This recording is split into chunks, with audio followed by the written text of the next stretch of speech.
तर या बस मालक संघटनानंतर आता बदलापूरच्या घटनेनंतर शालेय शिक्षण विभाग सुद्धा ऍक्शन मोडवर आलाय।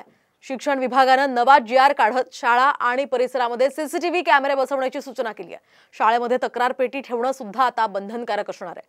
बदलापुरात चिमुकलीवर झालेल्या अत्याचाराच्या घटनेनंतर शाळांच्या बाबतीत आता कडक नियमावली करण्यात आली आहे। दरम्यान या GR मध्ये नेमकं काय म्हटलंय आपण पाहूया। शाळा आणि परिसरात CCTV कॅमेरे बसवणं बंधनकारक असेल। महिनाभरात CCTV कॅमेरे न बसवल्यास खासगी शाळांची मान्यता रद्द केली जाणार आहे। यासोबतच वेळोवेळी CCTV फुटेज तपासण्याची जबाबदारी मुख्याध्यापकांची असेल।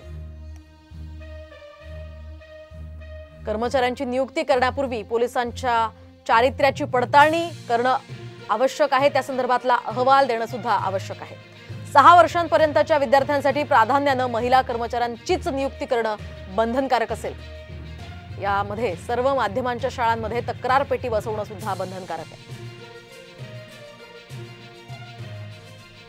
यासोबत शाळेमध्ये गुड टच आणि बॅड टच उपक्रम अनिवार्य करण्यात येणार आहे, अशी माहिती महिला आणि बाल कल्याण मंत्री आदिती तटकरे यांनी दिली आहे। मुलांना बॅड टच कसे ओळखावे असं सांगणं गरजेचं आहे, असंही त्या यावेळी म्हणाल्यात। बदलापूर घटनेनंतर आता बाल कल्याण विभाग म्हणून काय करता येऊ शकेल यावर विचार करण्यासाठी तटकरे यांनी अधिकाऱ्यांची बैठक घेतली आहे। दरम्यान त्यांनी ही माहिती दिली आहे।